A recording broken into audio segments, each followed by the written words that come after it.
Welcome to another edition of the Neon Jazz Interview Series with jazz piano man Justin Kauflin.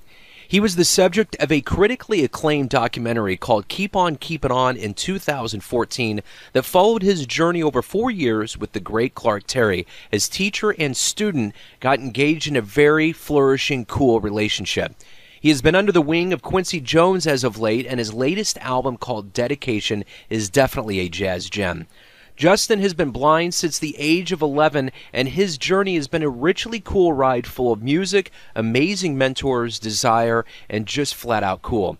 He discusses what is going on today in his life and how he would like to see some of the future unfold. Dig this interview, my friends. Hey, man, thanks for taking a little time to talk with me today. I really appreciate it. No problem. Glad to do it. Cool. Let me just kind of dive right in here. Your latest album, Dedication, is beautiful. I love it. And thanks so much. I just want to talk about it a little bit. What was kind of the creative process that went into making this album? It started a couple years ago when I was asked to go on tour with Quincy Jones and his Global Gumbo All-Stars.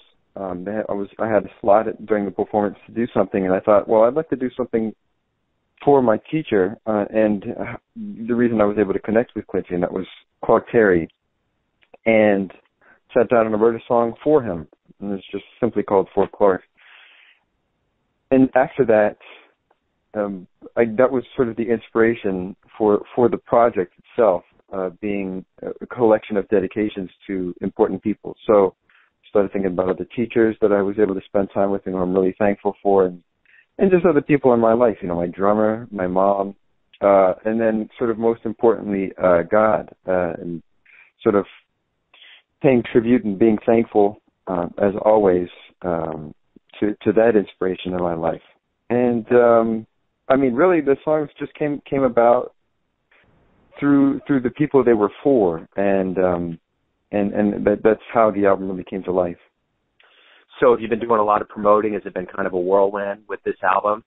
Yeah, a little bit. Doing some playing. We're doing quite a bit of playing here in the next few months, and really enjoying the process. I kind of made it easy for myself in that this is an album, and it's an opportunity really for me to just say thanks a bunch.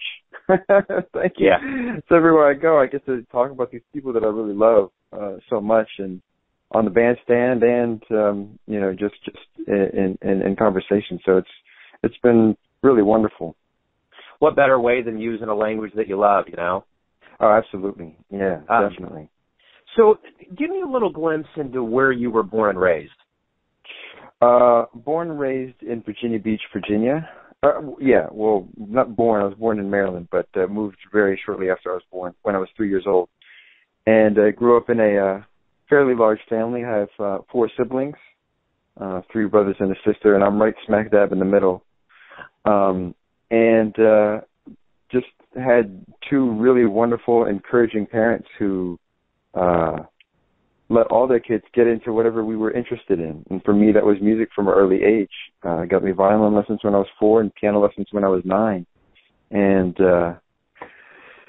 that was huge to be able to get that kind of encouragement and to get that training as well from such an early age. It was so important for me to have gotten that, especially the violin training, actually. Violin wasn't my preferred instrument, but the teacher that I was able to spend time with was excellent, and she honed in on my ability to hear, and I think nurtured that more than anything else. And the memorization, she used the Suzuki method, and that was huge. And a big help when I lost my sight when I turned 11. I was born with a degenerative disease, so it was sort of bound to happen. But I lost it completely when I was 11, and music took a much more central role in my life. And the training that I got as a young person, I think, was very integral in me being able to make that transition a lot smoother. And relying on my ears, and really, jazz came in high school when I got into high school, and I got into a magnet arts program called the Governor's School for the Performing Arts, and that's where jazz came in because there's a lot of great jazz teachers at the school, and never turned back. Jazz has definitely been where I found my passion. I think really fell in love with it. Now, did your folks listen to jazz? Did you have a breakthrough album or artist growing up that you were like, man, that is it?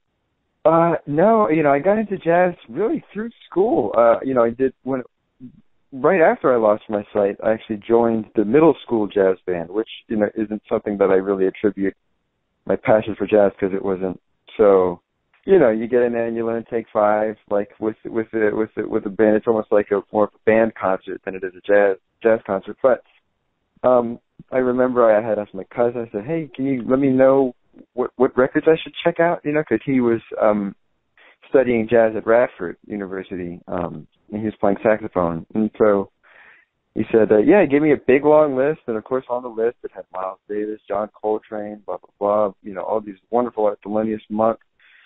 And my parents really didn't know much about jazz, but maybe it was my mom or my dad. They said, oh, Buddy Rich, I know who that is. So I got a bunch of Buddy Rich big band records, Probably not like the greatest introduction for a jazz pianist, but, I dug it. But the thing that I really fell in love with, that I remember really hit me hard, was Bill Evans' Alone.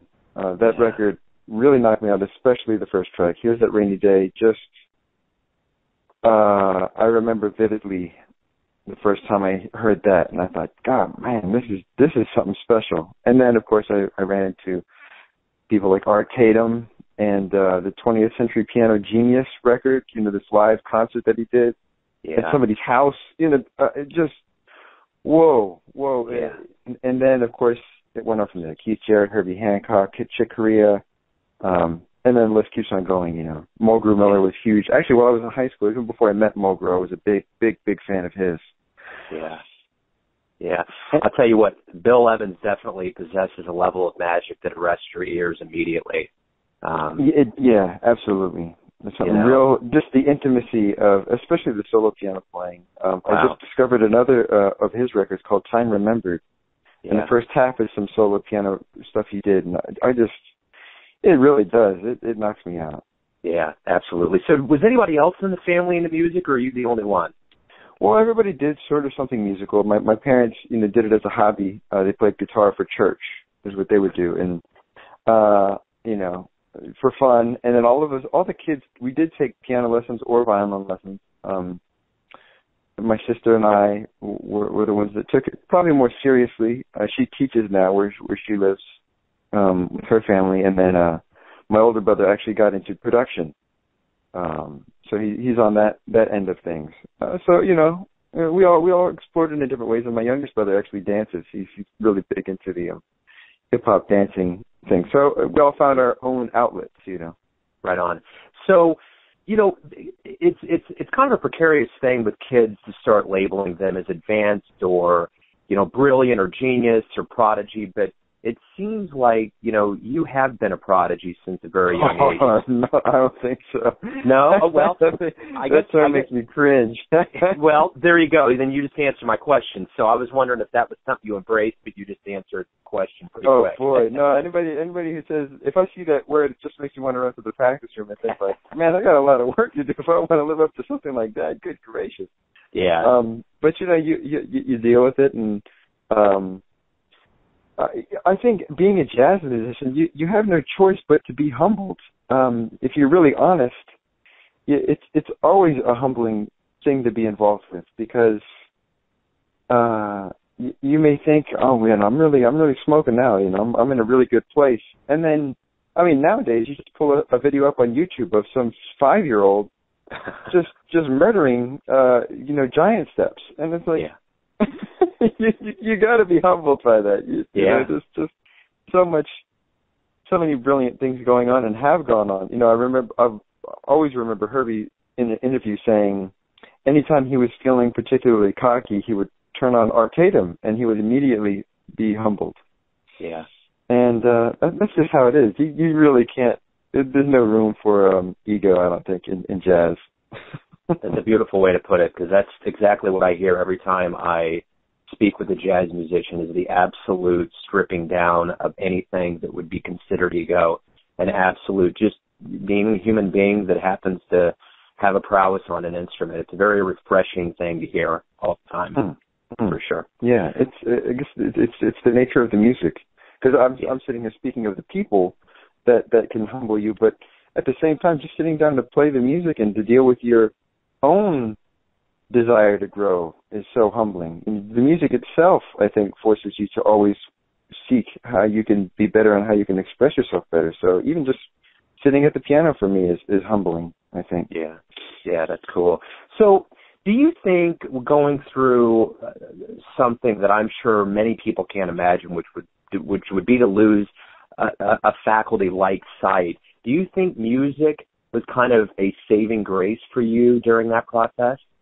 Yeah. When I did lose my sight, two things became central in my life, and that was my faith as a Catholic. I always grew up Catholic, but it really took a new life and a new dimension when I lost my sight, and I found that was huge in music. And ever since then, the two have been very much interconnected and very much related in, I grow in one and I grow in the other, in particular, because, music is nothing without the life behind it. You have to have experiences, you have to have things to pull from and inspiration. So for me, my faith life has been something that's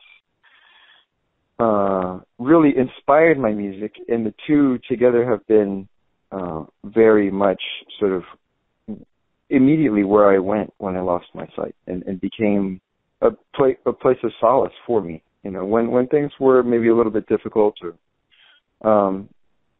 harder to deal with, growing up, dealing with, there's a certain level of independence that I will never have. I won't get a driver's license, So when I was 16, dealing with that difference in myself, I was different from all the kids that were around me, and music was just something where I could go and not feel like an outcast or like any different from anybody else, because I'm at the piano and I'm doing what it is I love, and I'm doing it just as well as anybody else, who decides to play the piano. And that was a nice place for me to go, and for me to be able to develop confidence in myself. Absolutely. So relying on your senses to kind of go through life, it would seem to me that your sense of hearing would have to have been increased. Do you feel like your music has changed since you lost your sight, or has it been enhanced? You hear things differently? Has any of that been a factor? No, not really. I would say, at least from my own experience, what I remember is no change. Hearing did not get better. I think maybe when I lost my sight, I have more brain power to maybe dedicate to what I'm hearing. But what happened is I pay more attention to what I'm hearing, and what I'm hearing actually informs what I see now in my mind. It's sort of, I imagine what I'm hearing subconsciously. I think where my hearing really got its boost was through the Suzuki method. I think that was the big catalyst for my ability to retain things that I hear and to memorize and to do that quickly. But what did change maybe, and this is something that I don't know whether this changed when I lost my sight, but I'm imagining it did, is that I do, like I said, I see what I hear in a very vivid way. So when I'm listening to music, I see each instrument and each sort of sound, each timbre, visually. And that is something that I guess I do rely on sort of subconsciously, but it has been something that it kind of helps me still experience things in a visual way, even though I can't see, which I love. Absolutely. So I'm going to segue here real quick into the incredible documentary that you did with Mr. Clark Terry. And I want to start kind of at the beginnings of this journey that you had with him. What was it like the first time you met him? So the first time I met him, I was a student at William Patterson University. And I first met the director, actually, Alan Hicks, who was a drummer at the program. He's this drummer from Australia, and I was just we connected and became good buddies.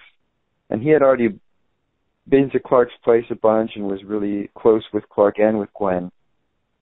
And one day he decided to bring me over to Clark's house, really because Clark was losing his sight. Diabetes was causing him to go blind, and he was having a hard time with it. And so Al thought, well, let me bring Justin over to the house and he can give Clark some encouragement. So I just said, sure, why not? I don't mind, going over to Clark Terry's house. So we went over, and I sat down, and I first of all got an amazing greeting, one of the first of many, just the warmest, most joyful kind of greeting that you could ever get, and was immediately just welcomed into his home and into his life. And we talked about my experiences, and I was able to give him some encouragement. And then, of course, he turned around and started teaching me and helping me grow. And this was about 9 years ago. And he's been helping me out, and I've been able to be there to help him out in whatever way I could through that whole period. And it just developed. He moved down to Arkansas, and but because of health, his wife Gwen was from Arkansas, and she was able to get more help for Clark. So they moved down to Arkansas. Al ended up moving back to Australia, and I moved to New York. And then Al got this idea. He said, "I want to do this. I want to do a documentary about Clark." He wanted to do this because he felt like not enough people were aware of Clark or had been introduced to Clark. And I mean, CT is just such a beautiful person. I think it was a great idea for Al to do this, to try to introduce Clark to more people. So he said, okay, I don't know anything about making a film, but I'm going to learn. And him and a buddy of his from Australia started saving up money, moved back to the States, and started filming Clark first. And they realized you can't make a documentary about Clark and not show him in his element, which is him teaching and mentoring young people. That's what he's had dedicated his life to. So I was always around, and Al just said, do you mind if we follow you around with the camera? And I really just thought, yeah, sure, for Clark, definitely. I really didn't think anything would happen with this movie. This guy's got zero film experience. Who's going to see this thing? And so he followed me around, and for 4 years they documented our lives individually, and they also followed us in our relationship together and sort of what kind of role we played in each other's lives. There's a lot of eulogies that have come out since Clark's passing, and there's been a lot of people that's talked about his playing and how warm and witty and good and what a great teacher he was. But as someone that it was almost like he had a father role with you. How can you sum up what you feel about this person that loved you so much? He is without a doubt one of the greatest musicians I've ever been able to spend time with. There's no question in my mind. The more I visit all the music that he's created, but for me, more importantly, he's absolutely one of the most beautiful people I've ever met. I've never met anybody, and of course it's been said, but it's just so true. And you hear people always say, "Oh, he's the most joyful," or "most he's got such happiness," but I feel like that's an understatement.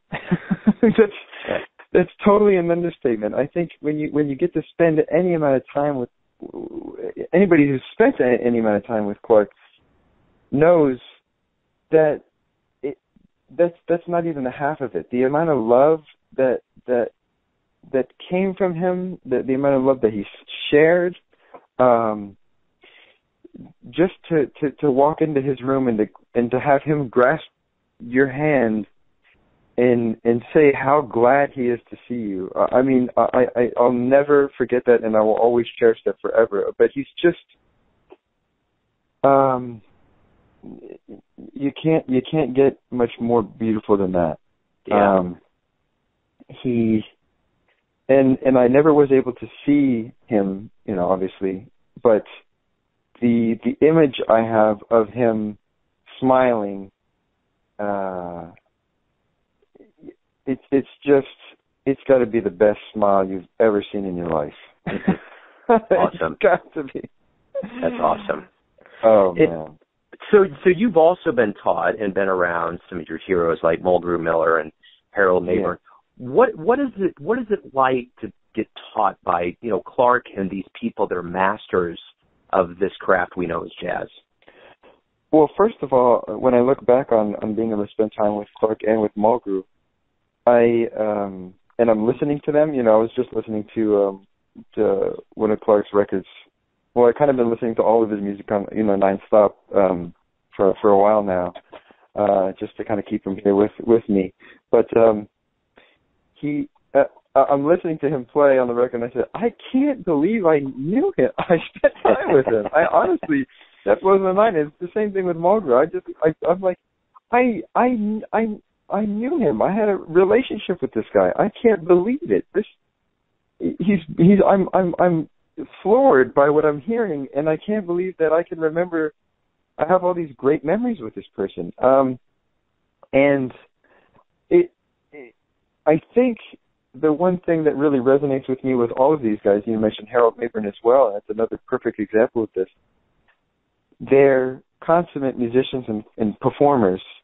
And the thing that sticks out in my mind the most about them is who they were, the people they were, the personality that really goes behind every note that they play, who they are as a person, and their soul comes out in the music that they share.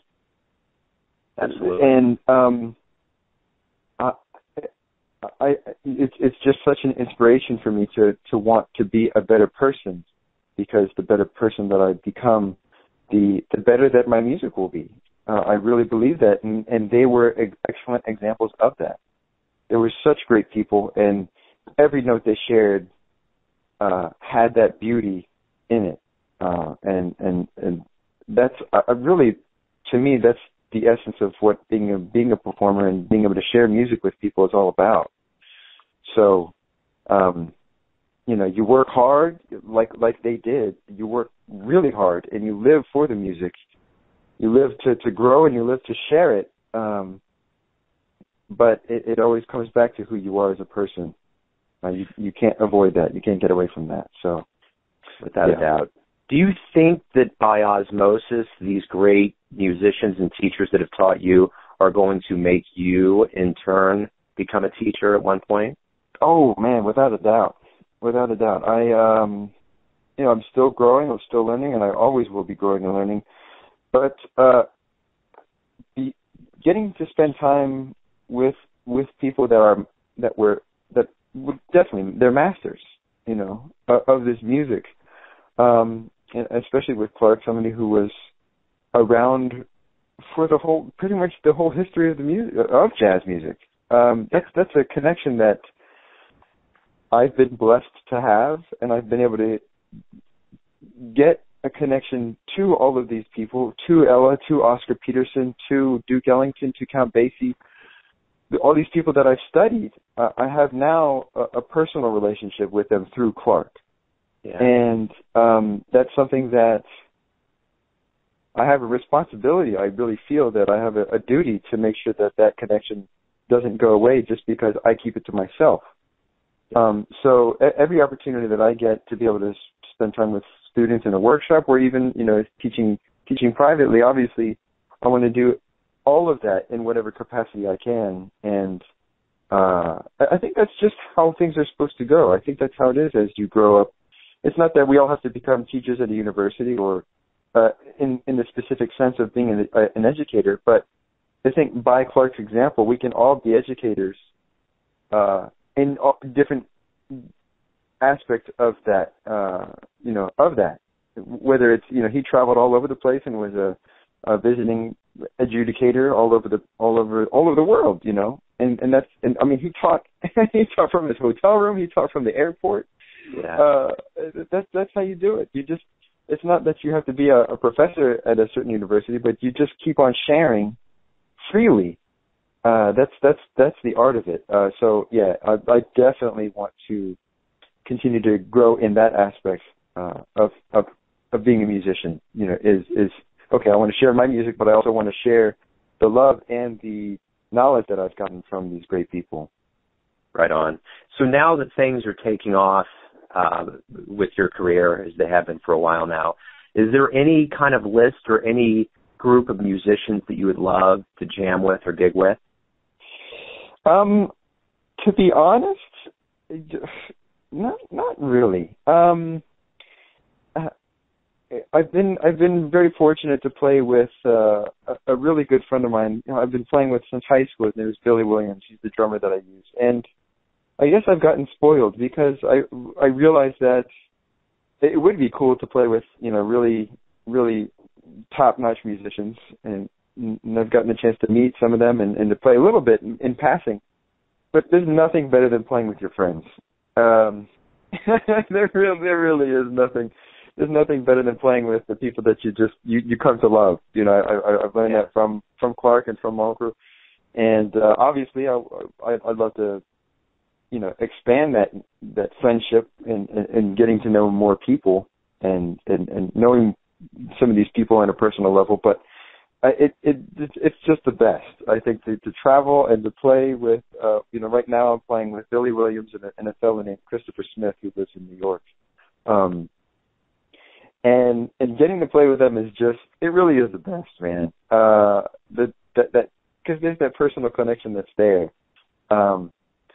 But you know, I think I would love to play with anybody. I think that's the beauty of jazz music. I think it's so open, and you can play with anybody. So, you know, saying that I am content, I'm happy playing with the guys I'm playing with. But man, there's so many beautiful people to get to know and to get to know musically.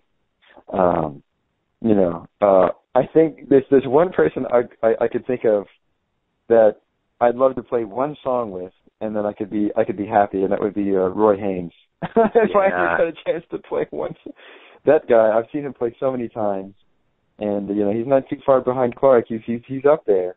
Yeah. But he's I've never seen a more dynamic player and more and the same sort of joy that Clark had. Roy definitely possesses. Every time I've seen him, it's always been so much fun to watch him play, and I can't imagine it's got to be that much fun to play with him too. Absolutely. But you know, I love to play with anybody, man. Yeah. Anybody who wants to play with me, I'll be happy to play with them. That's for sure. That's cool. Yeah, definitely. Tell me this, Justin. What's the greatest thing about waking up every day? Man, being able to, I think it's the whole idea of being able to try to do better. You know, you might have had a crummy day the day before, but you go to bed and you can wake up and you can try to to make it a better day. I guess, you know, it's a brand new slate. Yeah, it's a wonderful thing, and to be able to, I really feel like we are here to grow. So every day is another opportunity to do that, to get deeper into music. You know, I wake up and I press play on my iPod and I have beautiful music to inspire me. Can't ask for a whole lot more than that. And then, you know, just to tackle it again. Yeah. To tackle that thing. I mean, tackle music, but also just tackle life. It's great. Absolutely.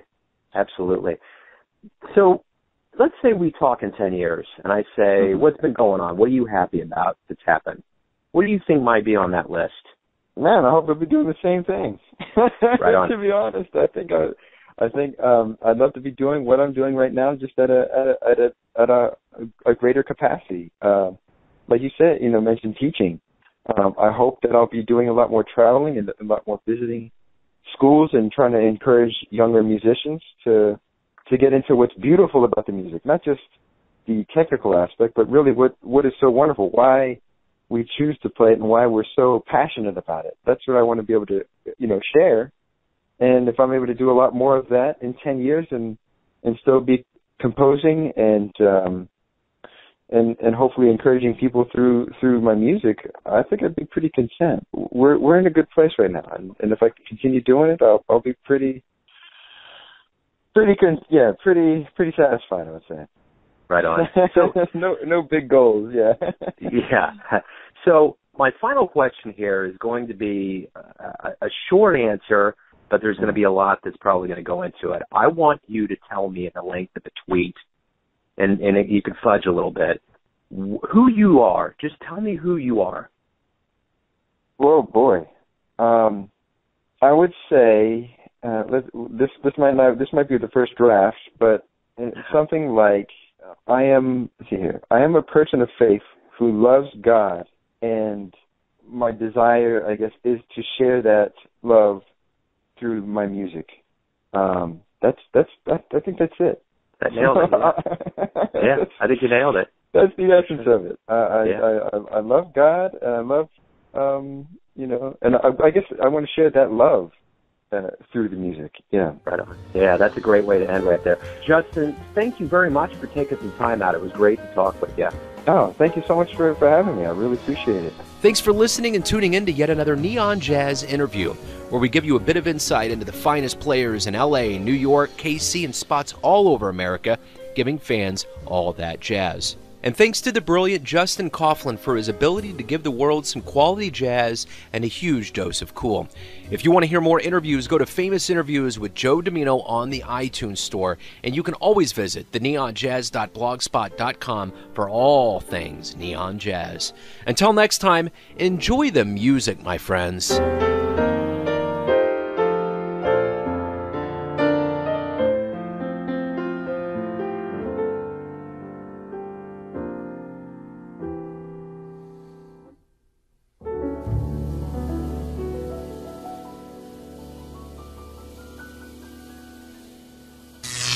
Neon Jazz.